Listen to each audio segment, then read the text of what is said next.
Good morning students. இன்றைக்கி நம்ம பார்க்க போகிறது என்ன அப்படின்னா யூனிட் 2.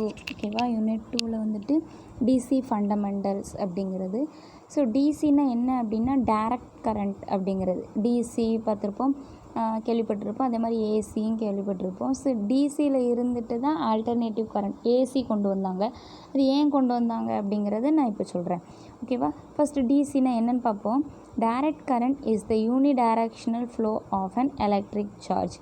ஓகேவா, இது வந்துட்டு யூனிடைரக்ஷனல் ஃப்ளோவாக இருக்கும். ஓகேவா, இதில் என்ன அப்படின்னா ஃபஸ்ட்டு வந்துட்டு இதை பாருங்கள். இது வந்துட்டு டயக்ராம் தான், எல்லா டயக்ராமும் ஒரே மாதிரி தான் இருக்கும். ஓகேவா, இது வந்து ஆல்டர்னேட்டிவ். ஃபஸ்ட் வந்துட்டு டிசி அப்படின்னு எடுத்துக்கிட்டாலே கரண்ட்டும் வோல்டேஜும் மெயினாக இருக்கும். ஸோ கரண்ட்னால் என்ன அப்படின்னா ஃப்ளோ ஆஃப் எலக்ட்ரான்ஸ். ஓகேவா, flow of electrons in any conductor is called current. அதாவது இப்போது கண்டக்டர்னு எடுத்துக்கிட்டிங்க அப்படின்னா அதில் வந்து ஆட்டம்ஸ், கண்டக்டர்னு என்னென்ன சொல்லியிருந்தேன். ஸோ அதில் வந்து நிறைய ஆட்டம்ஸ் இருக்கும். Atoms plus or minus, positive and negative. ஓகேவா, ஸோ இந்த மாதிரி நிறைய ஆட்டம்ஸ் இருக்கும். ஸோ அந்த ஆட்டம்ஸ் வந்துட்டு அதை பற்றின ஃப்ளோ ஆஃப் எலக்ட்ரான்ஸ் தான் கரண்ட்டுன்னு சொல்லுவாங்க.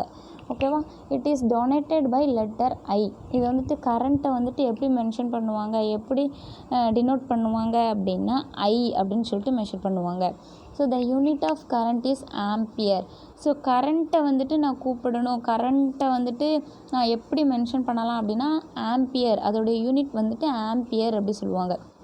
ஓகேவா, இப்போது கரண்ட் இவ்வளோ வோல்டேஜ், ஸோ வோல்டேஜ்னு சொல்கிறோம். ஒவ்வொன்றுத்துக்குமே ஒவ்வொரு யூனிட் இருக்கும். சின்ன கிளாஸ்லேயே படிச்சிருப்பீங்க. இப்போ லிக்யூடாக இருந்துச்சுன்னா லிட்டர் அந்த மாதிரி சொல்லுவோம். இது milli, ml, litre, milli litre, இந்த மாதிரி காயின்ஸ் அப்படின்னா ருப்பீஸு, இந்த மாதிரி இதெல்லாம் மென்ஷன் பண்ணுறீங்கல்ல. ஸோ அந்த மாதிரி இதுக்கும் ஒரு யூனிட் மென்ஷன் பண்ணுறாங்க. ஸோ யூனிட் வந்துட்டு என்ன அப்படின்னா ampere. So current I equal to charge divided by time. இது கால்குலேட் பண்ணுறதுக்கு என்ன கால்குலேஷன், என்ன ஃபார்முலான்னு பார்த்தீங்க அப்படின்னா சார்ஜ் டிவைடட் பை டைம் அப்படிங்கிறது. ஓகேவா, நெக்ஸ்ட் என்ன அப்படின்னா வோல்டேஜ் எப்படி கண்டுபிடிக்கிறாங்க. வோல்டேஜ்னால் என்ன அப்படின்னா potential difference and is expressed as volts. Potential difference அப்படின்னா புரியாது. ஸோ பொட்டென்ஷியல் டிஃப்ரென்ஸ் அப்படின்னா உன்னோட ஆட்டம்ஸ் இருக்குல்ல, ஏதாவது ஒரு கண்டக்டர் எடுத்துக்கோங்க. ஸோ அந்த ஆட்டம்ஸில் வந்துட்டு ஒன்று உன்னுடைய பாசிட்டிவ், அதாவது உன்னுடைய ஆட்டம்ஸை வந்துட்டு ஆக்சஸ் பண்ணும். இன்னொன்று என்ன பண்ணும் அப்படின்னா உன்னுடைய ஆட்டம்ஸை வந்துட்டு ஒமிட் பண்ணும். ஓகேவா, ஸோ சிலது வந்துட்டு ஆட்டம்ஸை வந்துட்டு ஆக்சஸ் பண்ணும், இன்னொன்று வந்துட்டு வேண்டாம் அப்படின்னு சொல்லிட்டு ஒமிட் பண்ணும். ஸோ இந்த மாதிரி இருக்கிறது தான் வோல்டேஜ்னு சொல்லுவாங்க. ஓகேவா, இதில் வந்துட்டு அந்த ஆக்சஸ் பண்ணுறத வந்துட்டு இதிலே 2 டைப்பாக சொல்லுவாங்க. ஹையர் பொட்டென்ஷியல் டிஃப்ரென்ஸ்னு சொல்லுவாங்க, லோவர் பொட்டென்ஷியல் டிஃப்ரென்ஸ்னு சொல்லுவாங்க. ஓகேவா, அந்த ஆக்சஸ் பண்ணுறத வந்துட்டு லோவர் பொட்டென்ஷியல்னு சொல்லுவாங்க, வேண்டாம் அதாவது ஒமிட் பண்ணுறது வந்து லோவர் பொட்டென்ஷியல்னு சொல்லுவாங்க. ஓகேவா, ஸோ இந்த மாதிரி சொல்கிறது தான் voltage is defined as potential difference and it expressed as volts. இதோட யூனிட் என்ன அப்படின்னா இஎம்எஃப் அப்படிங்கிறது. ஓகேவா, நெக்ஸ்ட் வந்துட்டு இஎம்எஃப் அப்படின்னா EMF stands for electromotive force. ஓகேவா, அதோட ஃபுல் ஃபார்ம் என்னென்னா எலக்ட்ரோமோட்டிவ் ஃபோர்ஸு. இது வந்துட்டு ஒரு ஃபோர்ஸு எப்போ அப்படின்னா இன் எனி க்ளோஸ்டு சர்க்யூட், உன்னுடைய க்ளோஸ்டு சர்க்யூட், ஏதாவது ஒரு க்ளோஸ்டு சர்க்யூட்டில் ஃப்ளோ பண்ணுற எலக்ட்ரான்ஸு தான் இஎம்எஃப்னு சொல்லுவாங்க. ஓகேவா, இதோட யூனிட் என்ன அப்படின்னா வோல்ட்டுன்னு தான் சொல்லுவாங்க. நெக்ஸ்ட்டு ரெசிஸ்டன்ஸ் மீன்ஸ் முன்னாடியே சொல்லியிருந்தேன், to flow of electric current is called resistance. உன்னுடைய எலக்ட்ரிக் கரண்ட் இருக்குல்ல, அந்த கரண்ட்டோடைய ஃப்ளோவை தான் ரெசிஸ்டன்ஸுன்னு சொல்லுவாங்க. ஸோ இதை எப்படி ரெப்ரசன்ட் பண்ணுறாங்க அப்படின்னா பை ஆர். இதோட யூனிட் என்ன அப்படின்னா unit of resistance is ohm. ஓகேவா, power is the rate of doing work. So P equal to I square R, I power 2R. ஓகேவா, நெக்ஸ்ட்டு இதை வந்துட்டு I ஈக்குவல் டு, அதாவது கரண்ட்டு நீ எப்படி கால்குலேட் பண்ணலாம் அப்படின்னா charge by time. So charge means அந்த கால்குலேஷன் வந்துட்டு கீழே கொடுத்துருக்கேன் பாரு. ஓகேவா, P equal to I power 2R அப்படிங்கிறது. நெக்ஸ்ட்டு வந்துட்டு இதை வந்து நான் எப்படி power is the rate of doing work ஓகேவா. இது வந்துட்டு அந்த ஒர்க்கை வந்துட்டு நீ இப்படி கால்குலேட் பண்ணுற அப்படின்னா எப்படி நீ அந்த ஃபார்முலா யூஸ் பண்ணி கால்குலேட் பண்ணுவீங்க அப்படிங்கிறது கீழே கொடுத்துருப்பேன். ஓகேவா. ஸோ இந்த VI எப்படி வந்துச்சு அப்படிங்கிறது கீழே இந்த ஒரு லா பார்ப்போம். ஸோ அதுலேருந்து அது கண்டுபிடிச்சிருப்பாங்க. ஓகேவா. கீழே பாருங்கள் என்ன அப்படின்னா Ohm's law states that the voltage or potential difference between 2 points is directly proportional to the current or electricity passing through the resistance and directly proportional to the resistance of the circuit. இதுதான் Ohm's law. ஓகேவா. அதாவது என்ன அப்படின்னா first நம்ம பல்பை கண்டுபிடிச்சவர் வந்துட்டு Thomas Alva Edison. So அவர் வந்துட்டு என்ன அப்படின்னா டைரக்ட் கரண்ட்டை யூஸ் பண்ணி தான் பண்ணார். ஸோ அது என்ன பண்ணும் அப்படின்னா கரண்ட் வந்துட்டு ஃப்ளோ போயிட்டே தான் இருக்கும். ஸோ அது வந்துட்டு வீட்டுக்கு வேணால் நமக்கு தேவைப்படுமே தவிர கம்பெனி இண்டஸ்ட்ரி இதுக்கெல்லாம் டிசி கரண்ட் வந்துட்டு யூஸ் ஆகாது. ஏன் அப்படின்னா டிசி கரண்ட்டில் அந்த ஃப்ளோ பார்த்திங்க அப்படின்னா ஒன்று பாசிட்டிவாக இருக்கும், அதே மாதிரி அந்த சர்க்கிள் முடித்த பிறகு அனதர் ஒன்றும் பாசிட்டிவாக தான் இருக்கும். ஓகேவா. இந்த மாதிரி தான் அதோடைய ஃப்ளோ ஆஃப் கரண்ட் வந்து சேமாக தான் இருக்கும். அதே இது ஏசி இந்த டிசியில் இருந்துட்டு ஆல்டர்னேட் பண்ணி தான் ஏசி கரண்ட் கொண்டு வந்தாங்க. அது எப்படி இருக்கும் அப்படின்னா ஒரு சர்க்கிள் பாசிட்டிவாக இருக்கும், அனதர் சர்க்கிள் வந்துட்டு நெகட்டிவாக இருக்கும். அனதர் சர்க்கிள் வந்துட்டு எப்படி இருக்குன்னா பாசிட்டிவாக இருக்கும், அதே மாதிரி இன்னொன்று வந்துட்டு நெகட்டிவாக இருக்கும். ஸோ இந்த மாதிரி இருக்கிறது தான் ஏசி கரண்ட்டுன்னு சொல்லுவாங்க. ஸோ இந்த ஏசி கரண்ட்டை நீ என்ன பண்ணிக்கலாம் அப்படின்னா எந்த பக்கம்னாலும் எங்கேனாலும் நீ யூஸ் பண்ணிக்கலாம், எங்கேனாலும் நீ மாற்றிக்கலாம். ஓகேவா. ஸோ இதுக்கு தான் ஏசி கரண்ட்டும் டிசி கரண்ட்டு எப்படி யூஸ் ஆகுது அப்படிங்கிறது. ஓகேவா. ஓம்ஸ் லா பார்த்தீங்க. ஸோ இது வந்துட்டு பொட்டென்ஷியல் டிஃப்ரென்ஸ் பிட்வீன் 2 பாயிண்ட்ஸுக்கும் இருக்கிற, அதாவது டைரக்ட் ப்ரொபோர்ஷனலுக்கும் அந்த கரண்ட்டு பாஸ் ஆகிற அந்த ரெசிஸ்டன்ஸுக்குள்ள அந்த 2 பாயிண்ட்ஸுக்கும் இருக்கிற பொட்டென்ஷியல் டிஃப்ரென்ஸ் தான் ஓம்ஸ் லான்னு சொல்லுவாங்க. ஓகேவா. இந்த formula for Ohm's law is V = IR. So அதுக்குரிய டயக்ராம் கீழே கொடுத்துருக்குறேன். ஓகேவா. V = IR அப்படின்னு சொல்லிட்டு where R is a constant and is called the resistance of the conductor. So ஆர்னா என்ன அப்படின்னா இது வந்து கான்ஸ்டன்ட் வேல்யூ தான். இது எங்கேருந்து இது கண்டுபிடிக்கிறாங்க அப்படின்னா கண்டக்டரோடைய ரெசிஸ்டன்ஸ் வேல்யூ தான் ஆர் அப்படிங்கிறது. ஸோ இதுக்கு சிம்பிள் ப்ராப்ளம்ஸ் ஒன்று கொடுத்துருக்கேன் பாரு ஓம்ஸில் அப்படின்னு சொல்லிட்டு find the current I.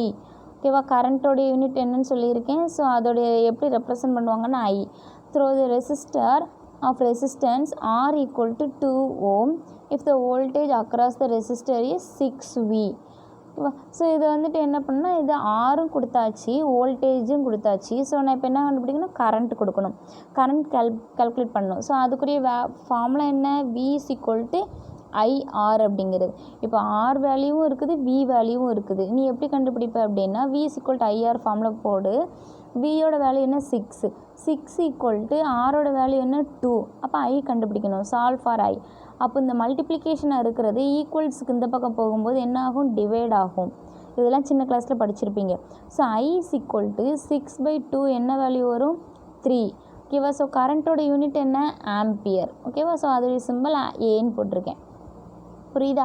Next என்ன, இன்னொரு எக்ஸாம்பிள் என்ன பாருங்கள். The current passing through a resistor in a circuit. Current pass ஆகுது எங்கே அப்படின்னா ரெசிஸ்டர் மூலமாக ஒரு சர்க்கியூட்டில் பாஸ் ஆகுது.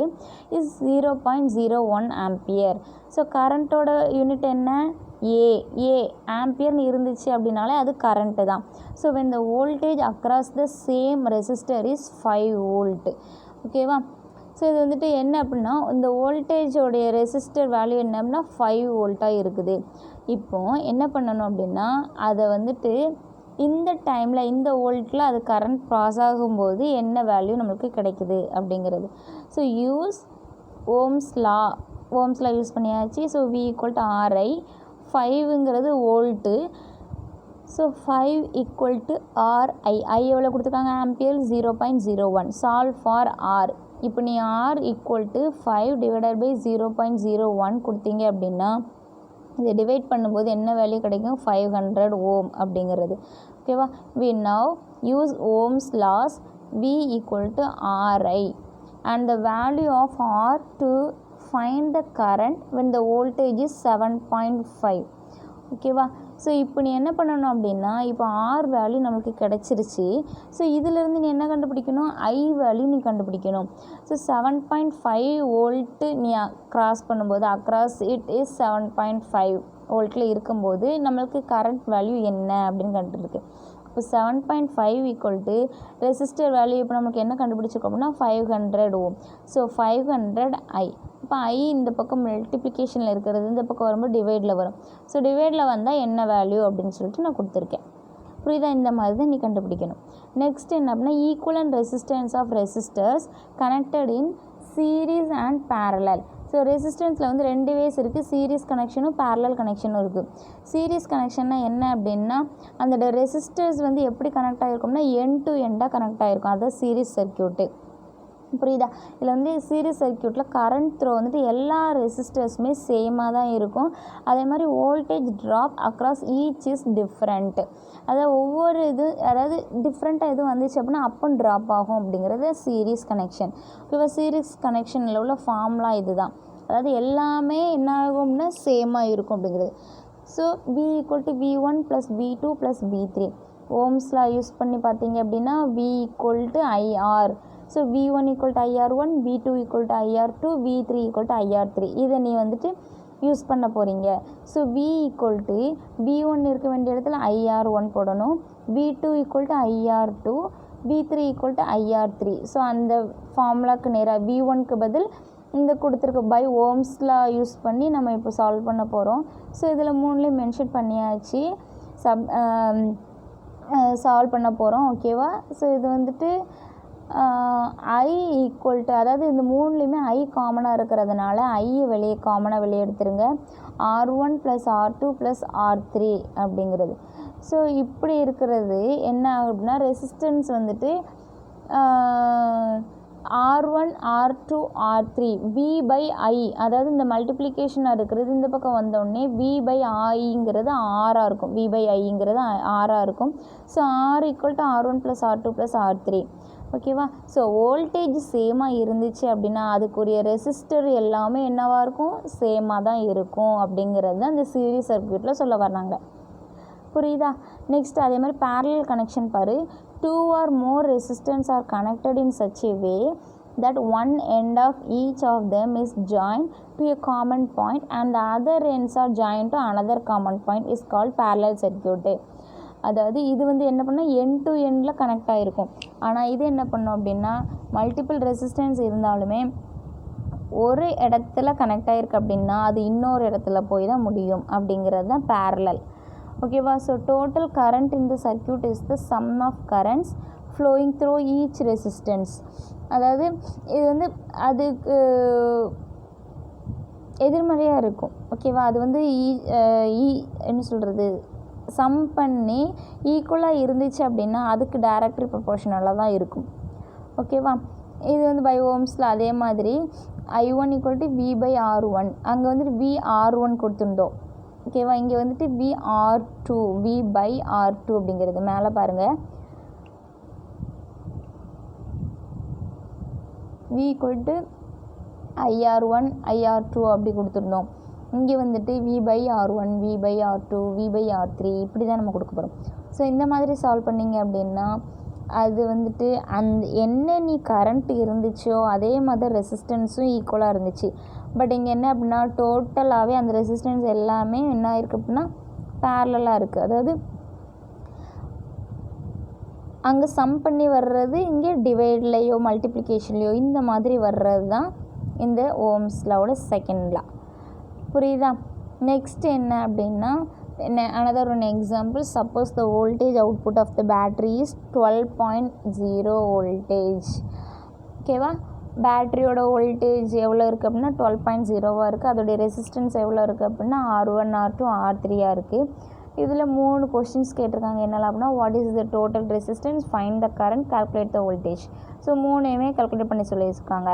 டோட்டல் ரெசிஸ்டன்ஸ்னால் என்ன, ரெசிஸ்டன்ஸ் 3 வேல்யூ கொடுத்துருக்காங்க. ஸோ 3ஐயும் ஆட் பண்ணி சொல்ல போகிறேன். இதுதான் total resistance. Find the current, current கண்டுபிடிக்கிறதுக்கு வேல்யூ என்ன, ஃபார்முலா என்ன, V equal to IR. So R value நம்மளுக்கு கிடச்சிருச்சு, I equal to VR. So V value நம்மளுக்கு கொடுத்துட்டாங்க, மேலே இருக்குது 12.0ன்னு சொல்லிட்டு. ஸோ அந்த ஃபார்முலாவில் போட்டு டிவைட் பண்ண போகிறேன். ஓகேவா. Next calculate the voltage. Calculate the வோல்டேஜில் பார்த்தீங்க அப்படின்னா வோல்டேஜ் வேல்யூ நீங்கள் கண்டுபிடிக்கணும். ஸோ V = IR1 அப்படின்னா I வேல்யூ நம்ம கண்டுபிடிச்சிட்டோம், R வேல்யூ இருக்குது. ஸோ ரெண்டையும் மல்டிப்ளை பண்ணி வோல்டேஜ் கண்டுபிடிக்க போகிறேன். அவ்வளோதான், சிம்பிள், முடிஞ்சிருச்சு. தென் நெக்ஸ்ட்டு பார்த்தீங்க அப்படின்னா சர்க்யூட் கண்டிஷன்ஸ். சர்க்யூட் கண்டிஷன்ஸில் என்னெல்லாம் இருக்குன்னா basic concept of open, close and short circuit. இந்த மூணு தான் சர்க்யூட் கண்டிஷன். ஓப்பன் சர்க்யூட்னா என்ன? Open circuit means the wires are cut off so there will be no current flow but there is voltage. And open circuit is also called an incomplete circuit. இது என்ன மீன் பண்ணுது அப்படின்னா அந்த ஒயர்ஸோட அந்த cut off இருக்குல்ல, அதை மீன் பண்ணுறது தான் ஓப்பன் சர்க்யூட்டு. அதே மாதிரி உன்னுடைய கரண்ட் ஃப்ளோ வந்துட்டு will be no current flow but there is voltage. அதாவது இதில் வந்துட்டு கரண்ட் வந்துட்டு ஃப்ளோவாக இருக்குங்கிறது சொல்ல முடியாது. பட் இது வந்து என்னவாக இருக்கும்னா வோல்டேஜாக தான் நம்ம இதை மென்ஷன் பண்ண முடியும். அதே மாதிரி இது வந்து இன்கம்ப்ளீட்டடாக தான் இருக்கும். இதுதான் ஓப்பன் சர்க்யூட் அப்படிங்கிறது. ஓகேவா. அதே மாதிரி க்ளோஸ் சர்க்யூட் பார்த்திங்க அப்படின்னா wires are connected so there will be flow of current but there is no voltage. அதாவது இது வந்து இதோடைய ஒயர்ஸ் கனெக்டடில் தான் இருக்கும். அதே மாதிரி ஃப்ளோ ஆஃப் கரண்ட்டும் இருக்கும். இங்கே என்ன அப்படின்னா ஆனால் இதில் வந்து வோல்டேஜ் இருக்காது அப்படிங்கிற. இதுதான் க்ளோஸ்டு சர்க்யூட்டு. நெக்ஸ்ட் வந்து short circuit. Short circuit is a problem in an electrical circuit. ஏன் அப்படின்னா 2 or more வயர்ஸ் வந்துட்டு are not supposed to come in contact with each other touch. Short circuit diagram பாருங்கள்.